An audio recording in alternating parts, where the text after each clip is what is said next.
En réaction à l'escalade Russie-Ukraine, l'ancien Premier ministre japonais suggère que son pays envisage un programme de partage nucléaire, une politique inspirée par l'OTAN. Les détails d'un outil de piratage chinois hautement sophistiqué ont été révélés, après avoir échappé à l'attention du public pendant des années. Les chaînes d'approvisionnement mondiales sont touchées. L'invasion de la Russie a déclenché de nouvelles interdictions d'espace aérien des deux côtés du conflit, impactant un cinquième du fret aérien mondial. Et la Chine est en première ligne. Bonsoir et bienvenue dans Regard sur la Chine. L'ancien Premier ministre japonais déclare que son pays devrait poursuivre le débat sur les armes nucléaires. Cela inclut la possibilité d'un programme de partage nucléaire avec les États-Unis, similaire à celui de l'OTAN. Le but de cet effort, contrer ses voisins communistes. Shinzo Abe a quitté son poste de Premier ministre en 2020, mais il conserve une certaine influence en tant que chef de la plus grande faction du parti au pouvoir. Il a fait ses remarques lors d'une émission sur Fuji Television dimanche, soulignant le contexte sécuritaire de plus en plus sévère en Asie. Il a ajouté que le Japon devrait également envisager diverses options dans ces discussions. Selon Abe, le partage nucléaire de l'OTAN pourrait servir d'exemple au Japon afin de dissuader les menaces que représentent les pays voisins comme la Chine et la Corée du Nord. Le programme de l'OTAN permet aux États-Unis de stocker des armes nucléaires en Europe. Il permet également pour les pays alliés qui n'ont pas d'armes nucléaires de les partager et de prendre part aux discussions au cas où ces armes seraient nécessaires. Le Japon a énoncé 3 règles non nucléaires en 1967. Ces règles interdisent la possession, la production et ou l'autorisation d'armes nucléaires sur le territoire japonais. Abe a indiqué que le Japon devait maintenir son objectif d'abolition des armes nucléaires. Mais lorsqu'il s'agit de protéger le pays et sa population, Abe a suggéré que le Japon prenne pleinement en considération diverses options. Il a également souligné que les situations d'urgence à Taïwan représenteront un danger similaire pour le Japon, étant donné que l'île de Yonaguni, sous la préfecture d'Okinawa, se trouve seulement à environ 112 km de Taïwan. Les commentaires d'Abe interviennent dans un contexte d'escalade de la crise russo-ukrainienne.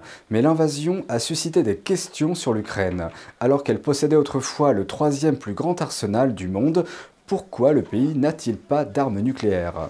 La réponse courte est que l'Ukraine les a abandonnées en échange de la protection de l'Occident.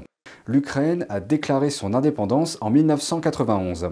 À cette époque, le pays possédait encore un stock considérable d'ogives nucléaires. On estime que l'ancienne Union soviétique en avait laissé quelques 5000 sur le sol ukrainien. Mais l'Ukraine a commencé à se débarrasser de petites armes nucléaires dans les années qui ont suivi et a rendu la quantité restante à la Russie en 1996. L'Ukraine a désarmé ses puissances nucléaires pour obtenir des garanties de sécurité de la part des forces occidentales en supposant que sa souveraineté serait respectée. Ces efforts ont conduit à la signature du Mémorandum de Budapest en 1994. En vertu de ce mémorandum, la Russie, l'Ukraine, les États-Unis et le Royaume-Uni se sont réunis et ont convenu que l'Ukraine serait à l'abri de toute menace future contre son indépendance.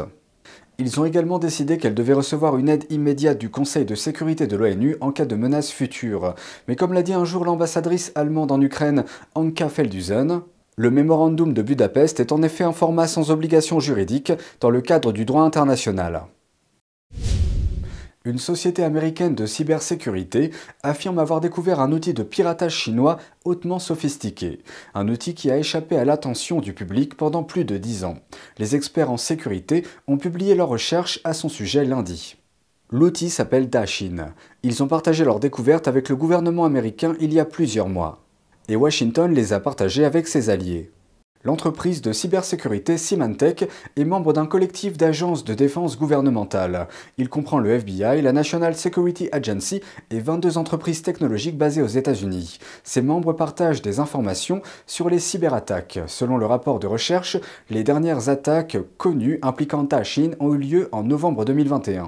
Le rapport poursuit en disant que les capacités de Dashin suggèrent que les attaquants ont investi des efforts importants dans le développement de techniques de communication qui peuvent se fondre sans être vues dans le trafic réseau normal. Les chercheurs affirment qu'une fois qu'un ordinateur est infecté, Dashin peut être contrôlé de n'importe où. L'ambassade de Chine n'a pas répondu à une demande de commentaires. Les responsables chinois ont déclaré que la Chine est également victime de piratage et qu'ils s'opposent à toutes les cyberattaques. L'invasion de l'Ukraine par la Russie frappe durement les chaînes d'approvisionnement mondiales, alors qu'elles souffrent déjà de la pandémie. Le dernier coup vient des nouvelles interdictions de l'espace aérien imposées à la fois par la Russie et un certain nombre de pays occidentaux. L'Europe et le Canada ont fermé leur espace aérien aux avions russes dimanche. La Russie a pour sa part fermé son espace aérien aux compagnies aériennes de 36 pays, dont les 27 membres de l'Union européenne. Le transport et la navigation entre l'Europe et l'Asie du Nord sont en première ligne des perturbations. Les pays les plus touchés sont la Chine, le Japon et la Corée du Sud.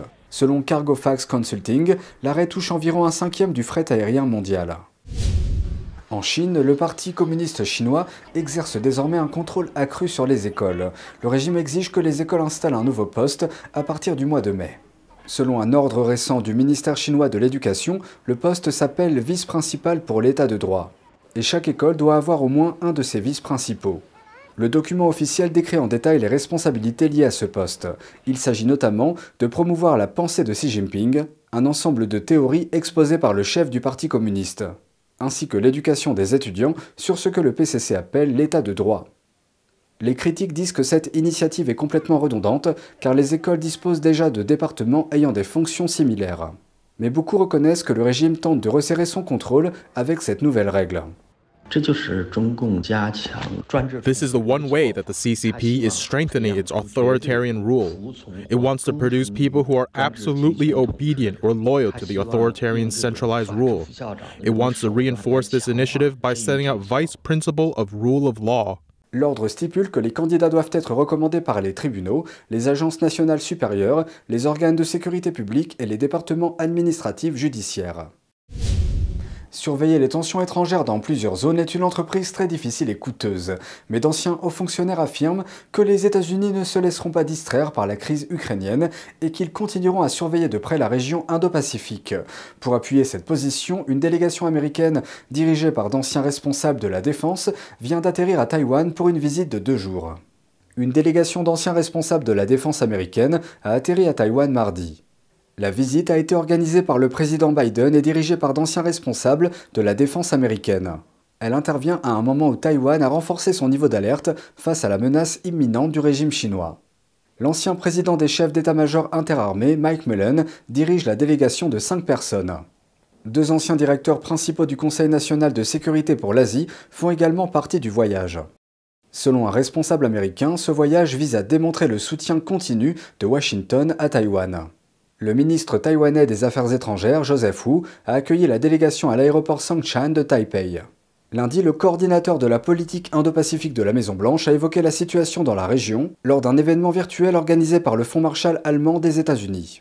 Il a déclaré que les États-Unis ne quitteront pas l'Indo-Pacifique des yeux malgré la crise ukrainienne en cours. Même si s'engager sur 2 théâtres d'opération en même temps peut être une entreprise difficile et coûteuse, il a estimé qu'il était essentiel de le faire.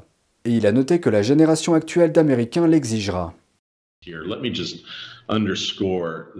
Permettez-moi de souligner qu'il existe une reconnaissance et une intention profonde au sein du gouvernement, à la Maison-Blanche, de soutenir chaque élément de notre engagement dans la région Indo-Pacifique.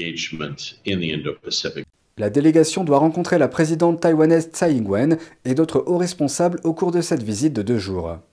Le bureau de Tsai a déclaré que le voyage permettrait des discussions approfondies sur la coopération entre Taïwan et les États-Unis dans divers domaines.